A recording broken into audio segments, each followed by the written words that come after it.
राजस्थान के बॉर्डर से सटे इलाकों में जमीन के नीचे कुछ ऐसा दफन मिला है जिसने पूरे प्रशासन को हिला के रख दिया है।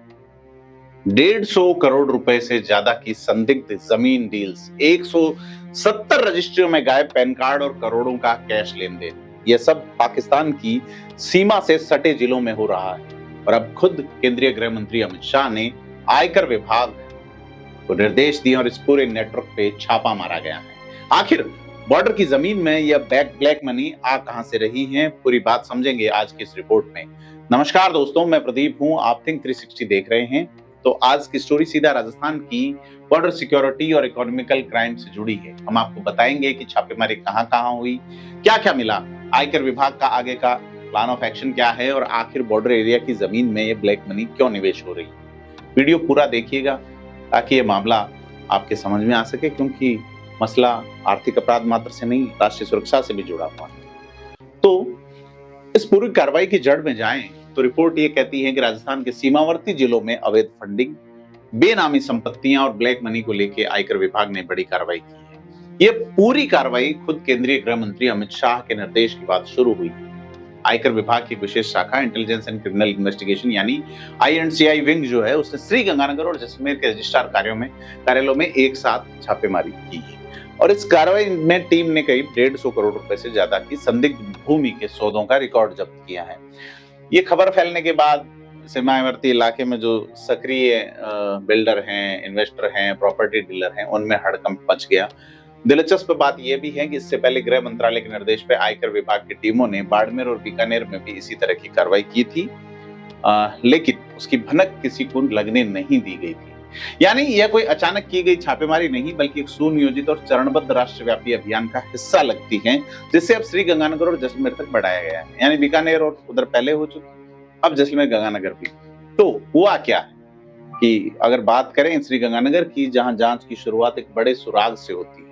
रिपोर्ट कहती है कि हाल ही में अनूपगढ़ सब रजिस्ट्रार कार्यालय की जांच में 75 करोड़ की संदिग्ध रजिस्ट्रियां और गंभीर वित्तीय गड़बड़ियां सामने आई। इसके बाद कार्रवाई का दायरा पूरे श्रीगंगानगर में बढ़ाया गया। अब जयपुर से आई 9 सदस्यीय विशेष टीम, जिसका नेतृत्व ITO सुमित तिवारी कर रहे हैं। इस टीम ने श्रीगंगानगर के सब रजिस्ट्रार ऑफिस में रेड डाली और बीते 2 साल यानी 1 अप्रैल 2024 से 31 मार्च 2026 तक की सभी महत्वपूर्ण रजिस्ट्रियों के दस्तावेज अपने कब्जे में ले लिए। इस टीम में प्रभारी राजेश कुमार चौधरी, निरीक्षक सत्येंद्र शर्मा, प्रदीप, विनोद गोदारा, गायत्री, संदीप ढालिया, योगेश ढाका, पंकज रहेजा और अब्दुल रहमान शामिल हैं। जैसलमेर में सबसे चौंकाने वाला खुलासा हुआ है कि 170 रजिस्ट्रियों से पैन कार्ड ही गायब हो गए। इस पूरी कहानी का सबसे चौंकाने वाला हिस्सा यही है। मंगलवार और बुधवार की गहन जांच में आयकर विभाग को 170 संदिग्ध फाइलों की एक विस्तृत एक्सेल शीट तैयार करनी पड़ी है। और इसमें सामने यह आया है कि महंगी जमीनों की रजिस्ट्री में खरीदार का पैन कार्ड नंबर ही मौजूद नहीं था। यह अपने आप में एक बहुत बड़ी वित्तीय अनियमितता है, क्योंकि किसी भी बड़ी संपत्ति की खरीद में पैन का होना कानूनन जरूरी है। और इससे भी ज्यादा हैरान करने वाली बात यह है कि 2 लाख से लेकर 50 लाख रुपए तक की इन रजिस्ट्रियों में पूरा भुगतान बैंक के जरिए नहीं, बल्कि पूरी तरह नगद यानी कि कैश में किया गया। जैसलमेर में अकेले करीब 80 करोड़ रुपए से ज्यादा का संदिग्ध लेन देन मिलने की आशंका जताई जा रही है। और यहाँ जांच के सहायक निदेशक लक्ष्मीनारायण मीणा, ITO महेश कुलरी और अनिल भंबानी तथा निरीक्षक पारस प्रकाश और अविनाश कुमार की टीम ने जांच की है। विस्तृत रिपोर्ट जयपुर भेजी जा रही है मुख्यालय। अब सवाल ये, आगे क्या होगा? क्योंकि आयकर विभाग की अगर केवल कार्रवाई समझे शुरुआत में कि आयकर विभाग आगे क्या कर सकता है, तो इसे 3 पॉइंट्स में अपन साफ साफ समझ सकते हैं। पहला, DIG स्टाम्प से जानकारी मांगी जाए। शुरुआती कार्रवाई में जो एक्सेल शीट तैयार की गई है, उसमें हर रजिस्ट्री का पूरा ब्यौरा दर्ज है।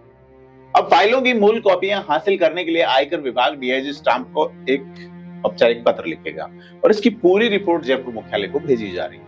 दूसरा कदम यह हो सकता है कि 2 लाख रुपए से अधिक के हर नए देन पे कार्रवाई हो। आयकर विभाग ने हर उस सौदे को जांच के दायरे में लिया जो 2 लाख रुपए से ज्यादा का है। तो कई रजिस्ट्रियां तो 50 लाख से भी ज्यादा कीमत की हैं, लेकिन उनमें पैन कार्ड जैसे जरूरी दस्तावेजों की कमी पाई गई है। ऐसे में तमाम जो संदिग्ध मामले हैं उसमें कारण बताओ नोटिस जारी किया जाएगा। और तीसरा और सबसे बड़ा कदम, आयकर विभाग अगर जांच में आयकर कानून के उल्लंघन की पुष्टि होती है और संबंधित पक्ष संतोषजनक जवाब नहीं दे पाता, तो लागू कानूनी प्रावधानों के तहत भारी वसूली की जा सकती है। इसमें 70% तक टैक्स, 10% तक पेनल्टी और रजिस्ट्री की तारीख से लेकर अब तक का ब्याज भी वसूला जा सकता है। हालांकि यहाँ यह स्पष्ट कर दें कि अंतिम देनदारी हर मामले के तथ्य और लागू आयकर प्रावधानों के आधार पर ही होगी, यानी एक संभावित अधिकतम कार्रवाई है, हर मामले में इतनी ही वसूली होगी, यह भी तय नहीं है। लेकिन अब सवाल जो है, असली वाला सवाल वो ये है कि बॉर्डर की जमीन में इतना पैसा आ क्यों रहा है, क्या है इन इलाके में? ज्यादातर गंगानगर को छोड़ दे तो बाकी जगह तो मिट्टी थार है, रेगिस्तान है।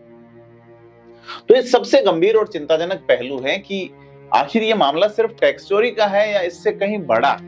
रिपोर्ट ये कह रही है कि पाकिस्तान की सीमा से सटे श्रीगंगानगर, जैसलमेर, बाड़मेर और बीकानेर, एक पैटर्न देखिए कि चारों जिलों में बीते कुछ समय से जमीनों की कीमत में तेज उछाल आया है और यही तेज उछाल अब राष्ट्रीय सुरक्षा एजेंसियों की चिंता का सबब है। सुरक्षा और फाइनेंस एजेंसीज को आशंका है कि इन संवेदनशील सीमावर्ती क्षेत्रों में बाहरी और संदिग्ध स्रोतों से ब्लैक मनी का इन्वेस्टमेंट हो रहा है। और जब सीमा से सटे इलाकों में जमीन की खरीद फरोख्त में इतनी बड़ी मात्रा में कैश और बिना पैन के लेन देन हो रहा है, तो ये सिर्फ आर्थिक अपराध नहीं रह जाता, बल्कि इससे एक पैटर्न वाला सवाल उठता है कि इस पैसे का आखिर असली सोर्स है क्या? कैश में पैसा आ रहा है, जमीन किसके नाम पे, किस मकसद से खरीदी जा रही है? यहाँ ये बात जरूर स्पष्ट कर देनी चाहिए कि रिपोर्ट में सिर्फ आशंका के तौर पे बताया गया है, किसी विशिष्ट व्यक्ति या समूह पर जासूसी या राष्ट्र विरोधी गतिविधि का सीधा आरोप नहीं है। और यह एजेंसीज की व्यापक चिंता है, जिसकी वजह से अब चारों जिलों के आयकर अधिकारियों को हर संदिग्ध लेन देन पर पैनी नजर रखने की जिम्मेदारी दी गई। यह बताना भी जरूरी है कि मई महीने में खुद गृह मंत्री अमित शाह बीकानेर के दौरे पे थे। यहाँ उन्होंने बीएसएफ के मुख्यालय में कलेक्टर और एसपी को बॉर्डर एरिया में तस्करी और जमीनी सौदों की गहन जांच के निर्देश दिए थे, यानी यह पूरी कार्रवाई उसी दिशा निर्देश की एक कड़ी है। अब मतलब क्या है? तो अगर हम पूरी कहानी को समेटें तो तीन बड़ी बातें, तीन बड़े पॉइंट साफ होते हैं। पहला, ये सिर्फ गंगानगर और जैसलमेर तक सीमित नहीं, बाड़मेर और बीकानेर में भी पहले चुपचाप कार्रवाई हो चुकी है, यानी यह पूरे बॉर्डर बेल्ट को कवर करने का एक बड़ा अभियान है। दूसरा, ये मामला अब सिर्फ टैक्स विभाग तक सीमित नहीं रहेगा। जिस तरह से राष्ट्रीय सुरक्षा एजेंसियों की चिंता इसमें जुड़ी है, आने वाले समय में इसमें अन्य जांच एजेंसियां भी शामिल हो सकती हैं। तीसरा, बॉर्डर एरिया के आम जमीन मालिक, प्रॉपर्टी डीलर और निवेशकों के लिए स्पष्ट चेतावनी है कि अब हर बड़ी रजिस्ट्री पर बारीकी से नजर है और दस्तावेज में किसी तरह की खामी, गड़बड़ी या कमी को गंभीरता से लिया जाएगा। तो यह राजस्थान के बॉर्डर जिलों में हुई कार्रवाई की एक विस्तृत जानकारी थी। 150 करोड़ की संदिग्ध डील से लेकर राष्ट्रीय सुरक्षा की आशंकाओं तक ये कहानी जाती है। मामला शुरुआती तौर पे जांच के उसमें है, दायरे में। जैसे जैसे अपडेट होगा हम आपको अपडेट करते रहेंगे। आप क्या सोचते हैं हमें कमेंट करके बताएं और थिंक 360 को सब्सक्राइब करना ना भूलें। धन्यवाद।